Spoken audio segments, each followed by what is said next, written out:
Tala Fou I le nei whaopoponga mua o Tala Fou mai le si ufonga le lau mua I Wellingtone. Mo le asunga fua le nei, luas furulua o Aperila, lua afe luas furu ma le wha. O le tala mua, ua whalawa I tele mai se li poti e le vaenga whaasa lau le News Hub, le whaatonu ina lea le mtanga luenga le soifua malo loina o whale mai te tele uma, ina ia so loia ni awanoa whainga luenga o loo iai, ma ia tau fia le toe whaia ni owa taimi o tangata whai ngā luenga. E manatu le unia le au whai ngā luenga le soifua malo noina po le healthcare unions, o le winga moni o le fuafuanga, o tau fia ai au nanga o pito silio na mo mia mo tangata o le tunuu. O se whaaringa mai le whaatonu o le whaalapo tonga o tausi soifua New Zealand, le New Zealand Nurses Organisation o Paul Coulter, na ia taua mai ai e manatu le asosi o le mele ua tupu nei ua tau fia le malo le toe whaau pōpoina o tangata whai ngā luenga I le vai taimi o loo au pito I wha le tonu ai le au nanga a le soifua malo loina. O se whaasara lau ngalo I alam ta ngā luenga e wala I se imeli mo whale mai te tele uma na taua ai e whapea e taruai ona o loo wha ngā ioi le neim ta ngā luenga I se tūlanga ngau e mo mia o na una ia lau whai ngā ruenga e awe o lātou aso malo lo wha ale tausanga ai maise I le asfreile luas fuluono a Perila wha asa le toe ta ilua o ni sifi so e whai ngā ruenga ai se tangata e ia wha malo sia le malo lo le o whai ngā ruenga I tau mawhtanga o le wauli ina ia le te tongi ina aini o taimi ma aua le toe iai ia se vesuia inga o ni tangata whai ngā ruenga e mamai e au fia I fo I mani sifi po. Whaalia e le suiso upo le leiba mo mata upu tau le soifua maloloina o Aisha Vero sa fola e le national e lea a fia le soifua maloloina I fuafuanga e whaititia ma vae ai le au whainga luenga le malo. Au lea ua manino mai nei o se folanga e le sao ma tala ole. I le taimi nei, e whaas fumaltasi miliona tā la le sao o le malo New Zealand, ua ofo ina atu mo le pol kalame le whale tupe o latina e o Asia, le Asian Development Bank, mo le whaamamaina o le malo si anga mo mia, le e whaingoina o le Energy Transition Mechanism, po o le ETM. O le pol kalame le nei, ETM, o le a whaongaina I fiso sohani tau tupe mai whainga malo e ai mai se ai foi o se leni mai lau foi bisnisi e whaanati nati ai o na tau fia le sanga whao ngā ina peo masini e peo awhi e alu le sua umo le penisini ai sui inisi whainga fau o le malo si anga. Whaalia e le pālimia ia Christopher Larkson o le fisoswani le malo New Zealand ua foi natu I le nei pol kalame e atangi ai le whaataua ina lea le malo New Zealand o tau mo whainga e whaititia le whaonga ina o kasa o ona mo mana onga o le malo si anga. E pei ono silfia o le whaamoi au tu o le lololangi ina ia le silia I le tasi ma le awha pasene ia le fua o le vevela o le ea ma le si o manga o le paneta o le lololangi a toa ina ia tau tau fia ai le hadi mai peo suinga onga ma le matautia o le tau.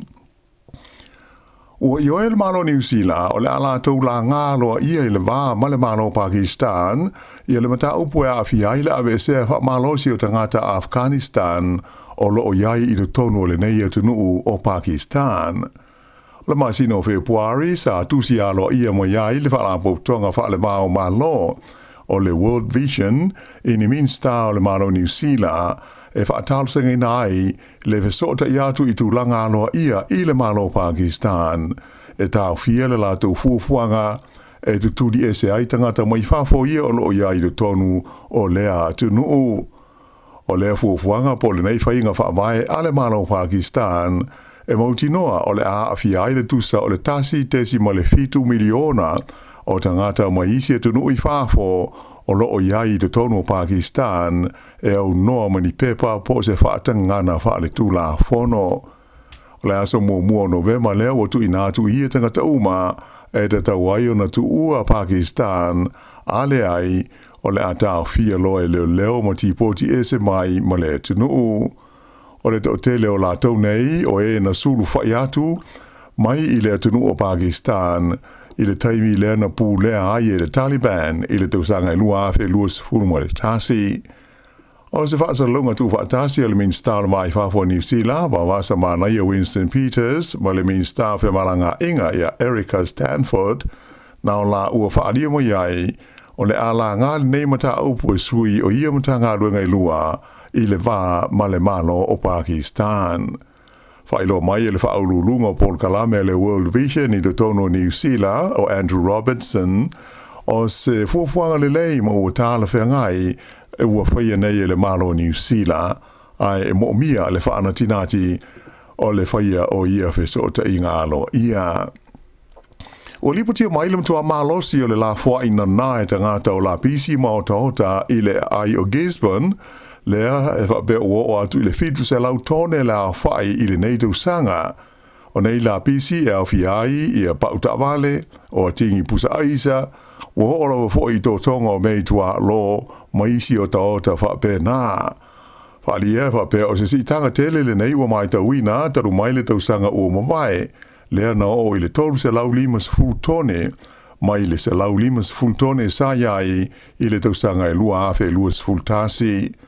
Whailo mai e le pulenga o le ai o Gisborne o le nei a mio ua le ngata ina whaaleanga ina ai mata whanga mātango fi o Gisborne ai wa whaina tua i fo i mano whanga o lo o iei whale o ainga a to ai malau whanua mō tā whaonga wa malo longa tangata. O le tu malo o Tairafiti o se tasi nei o tu malo e mawonunga tele le tau po le tutongi e la fo iai la tu la pisi ma fua lea ona e le aise landfill po se o ngā ele e la fo iai o taota ma la pisi ai o lo lau i loli i nuu o lo iai i a landfills. O le neitu sanga o fuafuaina i le pulenga e tūra lata atu i le whāse lau wafe tā la le tau e la fo iai la pisi a Gisborne i ni landfills mai ua whaapapoli nai le pulenga i le mau lunga peo la pisi o lo tia ina nai tangata ma o le awha o pōpoi nai i a leisi fitu se furu wafe tā la i le tau o lo o tongi e tia ai malafo ai ai la pisi i landfills i fafo o le tūma lo. Ua whamoe moel balo New Zealand e teu le tū la fono e pūle ai mata opu tau tūpe ina i a whawhaingo fie o na whaia i ani ai Tala Fou po o nino no ngā tūpe mō le whaatauina o ni whale atoa maisi mana o ngā masani o tangata e lengata i lea ai ia pui pui ai ia tangata e fia whaia ni alato ai Tala Fou mai to tonu o whale tupe. O lea san nafi lea sa whaasisila mai ai le neifu o whanga e le min stau he whaatawa inga wa mata upu e awhi ai tangata wha o ngā o loa o Andrew Bailey whapea ma le min stau whale ia Chris Bishop o se vaenga o le mrienga a pāti e tolu ia o loo awhia le whainga malo so whaatasi. Whaali ai e le li min stau ia Andrew Bailey o le anganga o swinga o le tūla whono ina ia tau wha ma ai i a ia inga ma tuutuunga o le whainga o ni ai Tala Fou mai whale tupe a toa maisi whaarapo tonga tutupe i le tonu o New Zealand. O le mali wai o se leo i se whaalabe lawe tau ta male le stona ai ua whaamatala ina mai o se whaalabe lawe whaanoa no tele mo lona ai inga whaapea ai le nuu sanga rue ai ma au nai i tau sanga i tele. O le tamaita i leo no maliwi lea whaalabe lawe so a whaia Gail Shepherd e le i tiute i le teimi lea ai sa anu e whaasa valia na te i whau i le awala i le pita nuu o Helena Bay i Whangarei. Whaelo mai i leo o le ta vale na awhia na oso ese mai le ala tele ma wheto ai ma se poumoli ma la vea atu ai ma le tamaita i leo a o whaasa valia na te i whau na umai lava na ola i le mea na tupu ai le whaala belave pe tu so le kuata te ai le toru i lewa uli o le asto nai. O le ave ta vale na awhia e le tinga ai na te leo na manu anga. I le teimi nei o lo whaatarusangi na mai e leo i Wellington e le te tau na wheso ta i atu o se tasi i a ponisi fo i mawai se whaamtalanga o ngā i le la tusu e suenga o lo whaanga solo e tu sai o le tino maliu o se tamaitai na maua i le sami i le tai ao o le asan nafi. Whaalia mai e leo o lo masalumia o le nei tamaitai e i le mao le ono se fulu ma le fitu se fulu tau sanga le matua na maua ua umana na ole le Sami i le ngā te whale le Mahina Bay i Wellington pe tusa lea o le tu lai valu i le tae ao le sa. Wa alu le sa nafi o wha ngā solo ai su ngam sa i le linga le leo i le vaenga o le lo mua na fisilingi ai a inga le nofo ai le pitanu ma sa i le dia foi i le matawhanga atoa ai ma le Sami.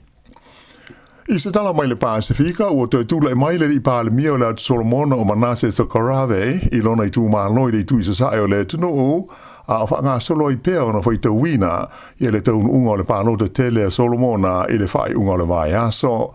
Whaalia i se li poti le wale si whaasara lau o le atu Solomona le SIBC o le pōles wharai le whailo ai e le ofisa o pālota i le unga o le pālota le i tū mālo o le li pāle mia o Tokarave. A o wha awau la le whai taunga o pālota mo isi tū mālo o le tunu e to wha isi sui o le whai ngā mālo te luai nei ua mautinoa o te tūlai mai i o la tau fo i tū mālo. O le teimi nei la e tūsa o li poti au pito lata mai, tūsa tolus fuwhapasene o le pālota ua umo na whai tauina ua maua lea le pātia le li pāle mia e whaingoina o le awa pāti. O lo so atu i aile pātia le lisa te itai te roi nei le tua ngai o Matthew Wale e whaingoina le pātia le o le Solomon Islands Democratic Party e Louis Fulmaleono pasene ua lato maua. I tālonga, o manu malo i ale di Australia o Will Brown e le tu ungalona lua o ta wale Sāmoa po supercars i esa tali malo aile ai o tau po i le whai unga o le vai aso. O tu ngā ta wale Sāmoa nei le Australian supercars na tau lunga i le fiafila sa i le malai tu wha le vāo malo le Motorsport Park i tau po. O le li no mua o Will Brown o lona tonua i leo no mua i le taumisanga wha solo le nei mai tu ungai walu ua tau wahai ma ua mawai nei o na ai e fitus fultasi ai to e tolu vai ia o lo o te toe. Ai i le vaianga o ta walu le tu aingo le V8 na mua ai le ni New Zealand Andre Himkatana i le mamafa o ti munga i le fiafila stonai e na o le tasi ale se kone na mua ai le New Zealand nei i le na tu lua ia te ia o le lima i Australia e ngo ia Will Davison. Sa i longa o na tumu ai le ai o tau po i tangata mai whafo a tau fo i maisi i tu o New Zealand sa fia mai mo ina ia tu unga ta amale Sāmoa ma sa atu ai le tu sa o leono miliona tala i le tonu le tama o ainga o tau po mo na nu utua oi. Ua lua malo so o le au nei polo tama i tai o Wellington o le Pulse i le tauminsanga o lo whaanga solo nei a le ANZ Premiership ina ua whai ina ai le au le Magic mai le Waikato ma le Bay of Plenty i le Paulast o na i le TSB Arena. Ua lua nei i whai ina so o le au le nei le Magic tālua na amata lea ta amirsanga. Ai o le tālonga no po i le vāo le Mainland Tactics ma le Northern Stars ma anu malo le Tactics i ai lima iwa i le limas fulma le wha ale Stars. E au le whai unga na nao le nei vaenga mua o Tala Fou.